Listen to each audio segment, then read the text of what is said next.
సాలూరు నియోజకవర్గంలో 2024 సార్వత్రిక ఎన్నికల్లో స్వతంత్ర అభ్యర్థిగా గేదెల రామకృష్ణ పోటీ చేస్తున్నట్టు తెలిపారు. ఈయన స్వస్థలం పార్వతీపురం డివిజన్లో వైఎస్ వలస 1995 నుండి 2024 వరకు ఉమ్మడి విజయనగరం, శ్రీకాకుళం జిల్లాలో వివిధ ప్రభుత్వ శాఖల్లో ఉద్యోగం చేసిన ఈయన వాలంటరీ రిటైర్మెంట్ తీసుకుని గెలిచిన ప్రాంతంలో ఉన్న సమస్యలపై దృష్టి పెట్టి సాలూరు నియోజకవర్గ ప్రజలకు సేవ చేయాలనే ఉద్దేశంతో స్వతంత్ర అభ్యర్థిగా పోటీ చేస్తున్నానని, అన్ని కులాల వారికి, అన్ని మతాల వారికి అందుబాటులో ఉంటూ సాలూరు నియోజకవర్గాన్ని అభివృద్ధి చేస్తానని ఆయన తెలిపారు.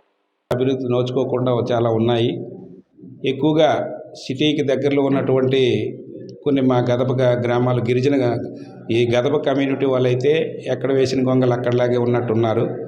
అందులో నా కమ్యూనిటీ కూడా గదప, మా చుట్టాల బంధువులు అందరూ ఇక్కడ ఎక్కువగా ఉన్నారు. దీని మీద ఆ ఏరియాలో తిరిగిన దీన్ని బట్టి చూస్తే మా నుంచి ఒక ప్రతినిధి ఉన్నట్టయితే కొద్దిగా అభివృద్ధి చేయడానికి అధికారం ఉంటుంది అనే ఉద్దేశంతో నేను నా ఉద్యోగానికి రాజీనామా చేసి నేను ముందుకు వచ్చానండి. అలాగే అంటే నేనే కాదు, నా వాళ్ళు ఉన్నారు, కానీ వాళ్ళ తాలూకా ప్రతినిధులుగా రావడానికి ఒక స్ఫూర్తిదాతగా ఉండాలి. నేను ఈరోజు వచ్చానంటే చూసుకొని నాకు మన కొంతమంది ఉద్యోగస్తులు ఉన్నారు. వాళ్ళు కూడా నాతో పాల్పంచుకొని తీసుకెళ్ళి నియోజకవర్గంలో గిరిజనుల అభివృద్ధికి, అలాగే మన సాలూరు నియోజకవర్గం చాలా వనరు ఉన్నటువంటి నియోజకవర్గం. ఇందులో చాలా మట్టుకు మనం చేయవలసింది ఉంది. కొన్ని ప్రభుత్వ కార్యక్రమాలు దీని మీద కొన్ని అనివార్య కారణం వల్ల ఏవో నియోజకవర్గం అభివృద్ధి కాకుండా ఉంది.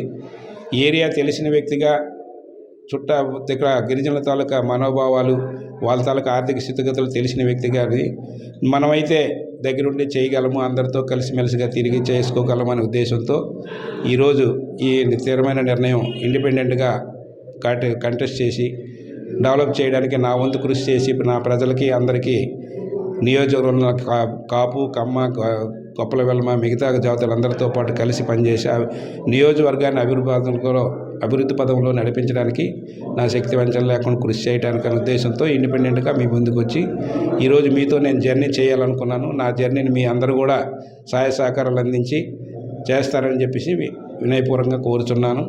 సమస్యలు అయితే ఉన్నాయి. గిరిజన గ్రామాల్లో హౌసింగ్ చూస్తే ఎక్కడ కూడా సరైన పక్కా హౌసెస్ లేవు, అలాగే రోడ్స్ కూడా లేవు, ఇరిగేషన్ ఫెసిలిటీస్ కూడా తక్కువగా ఉన్నాయి.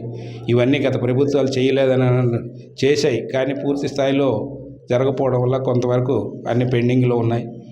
ఏరియా తెలిసిన వ్యక్తిగా గిరిజనుల మనోభావాలు తెలిసిగా అవి నేను చేయగలను, ప్రభుత్వంతో పోరాడి చేసి చేయగలను అనే దృక్పథంతో మీ ముందుకైతే నేను వచ్చానండి.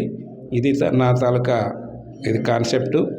మెయిన్ ఎక్కువగా గిరిజనులందరూ కూడా వాళ్ళు అభివృద్ధి పదంలో నడవటానికి ఆస్కారం ఉన్నా నడవటానికి అవకాశం లేకుండా పోతుంది. వాళ్ళని కలుపుకొని మనం వెళ్తే అభివృద్ధి పదంలో నడుస్తామనే ఉద్దేశంతో నేనైతే ఈ చర్యలు తీసుకున్నాను. ఇది పరిస్థితి. నియోజకవర్గంలో నాకైతే అందరూ తెలిసిన వాళ్ళు ఉన్నారు, బంధువర్గం అంతా ఉంది, నియోజకవర్గ సమస్యలు కూడా తెలిసిన దీని మీద నేను మీ అందరి